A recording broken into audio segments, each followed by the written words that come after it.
नमस्कार दोस्तों, मैं हूं रमेश फसावा, स्थान अंकलेश्वर, माधव विद्या निकेतन ट्रस्ट संचालित सरस्वती विद्या मंदिर GIDC अंकलेश्वर।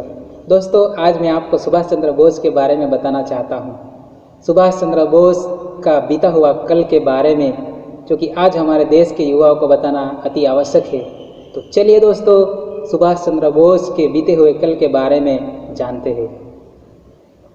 भारत माता की पावन धरती पर बहुत सारे नेताओं का जन्म हुआ था।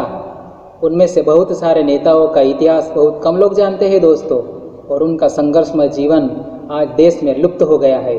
उन्हें पुनः जीवंत रखने की जिम्मेदारी हम सब भारतीयों की है दोस्तों। उन्हें भूल जाना असंभव है। उन नेताओं का बीता हुआ कल हमारे देश के युवाओं को बताना आज अधिक आवश्यक बन गया है। उनमें से एक सुभाष चंद्र बोस थे। जिस तरह अगरबत्ती जलकर अपना आयुष्य नष्ट करती है और दूसरों को सुगंध फैलाती है, उसी तरह सुभाष चंद्र बोस ब्रिटिश काल से भारत को स्वतंत्र दिलाने के लिए उनकी वीरता की सुगंध आज भी अमर है दोस्तों। अंग्रेजों की दमनकारी नीतियों का जोरदार ढंग से जवाब देने वाले एक महान क्रांतिवीर सुभाष चंद्र बोस का जन्म 23 जनवरी 1897 ओडिशा के कटक नगरी में हुआ था। उनके पिता का नाम जानकीनाथ और माता का नाम श्रीमती प्रभावती देवी था। माता प्रभावती देवी स्वामी विवेकानंद के विचारों से प्रभावित थी। पिता की उपेक्षा बालक सुभाष के व्यक्तित्व पर मां का अधिक प्रभाव पड़ा था दोस्तों। 5 साल की आयु में बालक सुभाष का अक्षरारंभ संस्कार संपन्न हुआ। वे कटक के मिशनरी स्कूल में पढ़ने के लिए वहां गए और वहाँ उनके अपने शिक्षक बेनी माधव प्रसाद जी से संपर्क हुआ। उनके राष्ट्रीय विचारों और देशभक्तिपूर्ण व्यक्तित्व का सुभाष के जीवन पर गहरा प्रभाव पड़ा। सुभाष स्वामी विवेकानंद के विचारों का गहरा प्रभाव भी पड़ा था। अतः उनका मन सत्य के अन्वेषण के लिए आंदोलित हो उठा। उन्होंने अपना घर त्याग दिया और हिमालय जाकर सत्य और शांति की खोज में भटकने लगे, पर उन्हें यहाँ न सत्य मिला और न शांति मिला। मथुरा में जाकर उन्होंने परमानंद जी का सानिध्य प्राप्त हुआ। उनकी प्रेरणा से वे वाराणसी आए। वहाँ रामकिशन मिशन के स्वामी ब्रह्मानंद जी ने उन्हें समझाया कि पहले अपनी शिक्षा, दीक्षा और कर्तव्यों को पूरा करो, तब संन्यास लेने की सोचना। 1915 में सुभाष ने प्रेसिडेंसी कॉलेज कलकत्ता में प्रवेश लिया और दर्शन शास्त्र को अपना प्रिय विषय चुना। यहीं पर प्रोफेसर अटन से उनकी झड़प हो गई।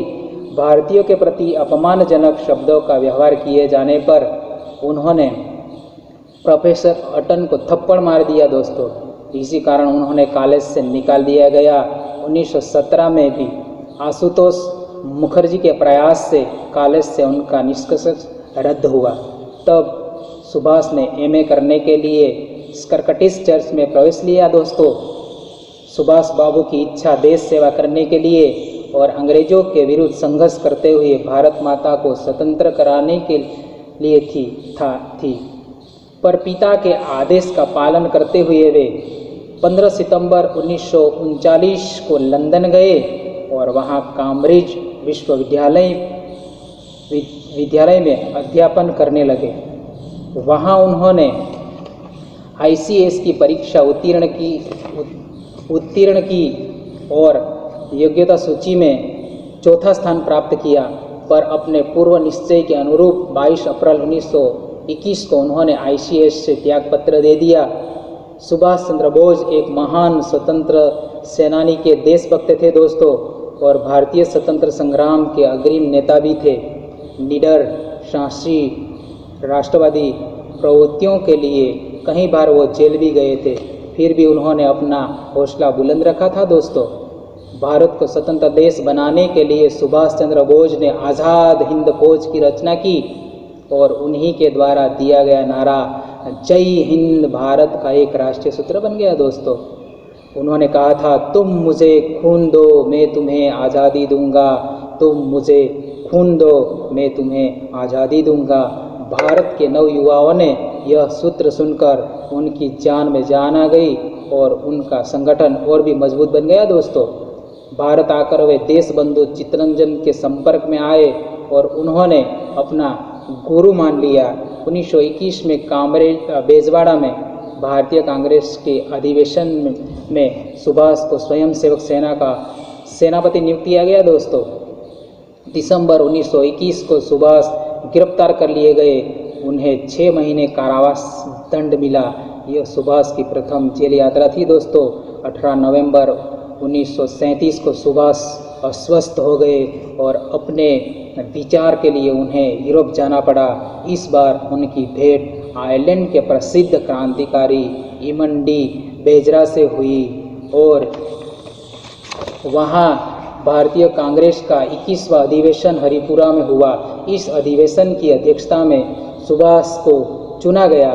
संपूर्ण देश ने राष्ट्रपति सुभाष का ताप्ती नदी के तट पर स्थित हरिपुरा में अभूतपूर्व स्वागत किया गया। दोस्तों, 1939 में कांग्रेस का राष्ट्रीय अधिवेशन जबलपुर के निकट स्थित त्रिपुरा में आयोजित किया गया।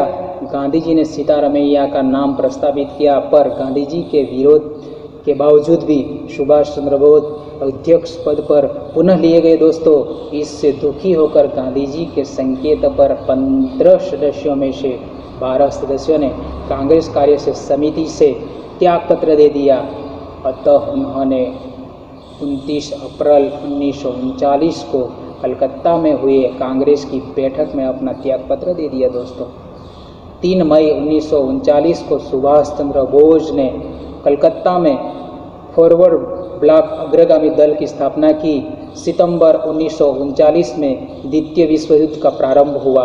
ब्रिटिश सरकार ने सुभाष के युद्ध विरोधी आंदोलन से भयभीत होकर उन्हें गिरफ्तार कर लिया गया। दोस्तों, स्वातंत्र्य वीर सावरकर जी की प्रेरणा से सुभाष ने भारत को स्वतंत्र कराने की एक नई योजना बनाई। इस समय उन्हें राष्ट्रीय स्वयंसेवक संघ के स्थापनाकर्ता डॉक्टर हेडगेवार जी से भी नागपुर जाकर भेंट की। 1940 में सुभाष को अंग्रेज सरकार ने उनके घर पर ही नज़रबंद कर रखा था। उनके घर के बाहर 62 पुलिस सैनिकों का जाल बिछा दिया गया। अतः 17-18 जनवरी 1941 के मध्यरात्रि वे अंग्रेज सरकार की आंखों में धूल झोंक कर अंतर्धान हो गए। दोस्तों, एक मुसलमान मौलवी का वेश बनाकर सुभाष पेशावर अफगानिस्तान होते हुए बर्लिन पहुंच गए। बर्लिन में उन्होंने जर्मनी के तत्कालीन तानाशाह हिटलर से मुलाकात की और भारत को स्वतंत्र कराने के लिए जर्मनी और जापान की सहायता मांगी। हिटलर ने उनका सम्मान किया और उन्हें डेप्टी फ्यूहर ऑफ इंडिया की उपाधि से सम्मानित किया। रेडियो से समय समय पर सुभाष चंद्र बोस प्रसारण करते रहे। अंतिम मुगल बादशाह बहादुर शाह जोफर इस शेर से होता था, गाजियों में बू रहेगी जब तलक ईमान की, गाजियों में बू रहेगी जब तलक ईमान की, तकते लदन तक चलेगी तेज हिंदुस्तान की, तकते लदन तक चलेगी तेज हिंदुस्तान की। अतः प्रसारण का समापन प्रायहीन पंक्तियों से किया जाता था। दोस्तों, मजा आएगा जब हमारा राज देखेंगे, मजा आएगा जब हमारा राज देखेंगे कि अपनी ही जमी होगी अपना आसमां होगा, अपनी ही जमी होगी अपना आसमां होगा। शहीदों को चिताओं पर लगेंगे हर बरस मेले, शहीदों को चिताओं पर लगेंगे हर बरस मेले। वतन पर मिटने वालों का यही बाकी निशा होगा, वतन पर मिटने वालों का यही बाकी निशा होगा। अंत में यह नारा भी लगाया जाता था। दोस्तों, इनकलाब जिंदाबाद, इनकलाब जिंदाबाद, आज़ाद हिंद फौज जिंदाबाद, आज़ाद हिंद फौज जिंदाबाद।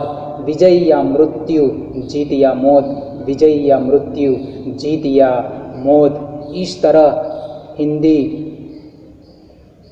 इस तरह आज़ाद हिंद फौज की सैनिक अब भी मोर्चे पर डटे थे।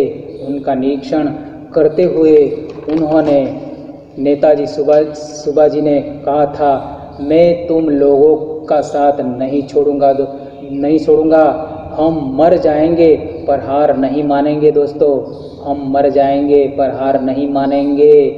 यह भारत देश को आज़ाद होकर ही रहेगा, यह भारत देश आज़ाद होकर ही रहेगा। इधर हिटलर की आत्महत्या और जर्मनी की हार से ब्रिटेन का हौसला बढ़ गया और ब्रिटिश सेना भारत में नए जोश से आज़ाद हिंद फौज पर टूट पड़ी दोस्तों। ऐसे में आत्मसमर्पण के अलावा और कोई चारा भी न था।